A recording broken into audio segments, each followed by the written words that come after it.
Crystal meth. No way! Oops. Wrong title. Crystal menthol. A true story of the crystal awakening, a young pharmaceutical compounder's journey. Suffering from ongoing lung issues because of the COVID vaccines, I decided to try menthol throat lozenges. So, I took some butter menthol brand soothers. The menthol flavor instantly reminded me of when I was young. I was about 19 years old. I was training to be a pharmaceutical compounder, someone who crafts medicine with precision and care. One of the key ingredients I often worked with was menthol, extracted from mint leaves. The process involves distilling the leaves, capturing the vapor, and forming pure menthol crystals.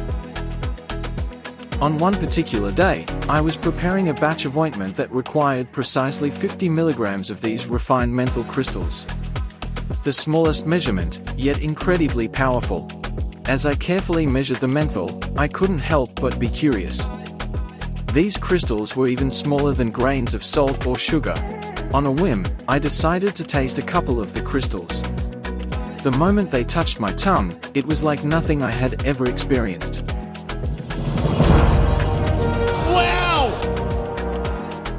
The vat in front of me held 1,400 liters of a medicinal brew, and those tiny crystals would be the final touch, meaning this incredibly small amount of menthol would flavor the whole mixture.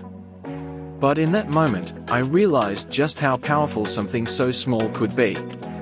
Such a small amount flavoring the whole batch still surprises me today. It's amazing how a single moment, a single taste, can change your perspective on life, but also bring back forgotten memories. I never looked at menthol the same way again. Feel alive. Feel refreshed. Taste life.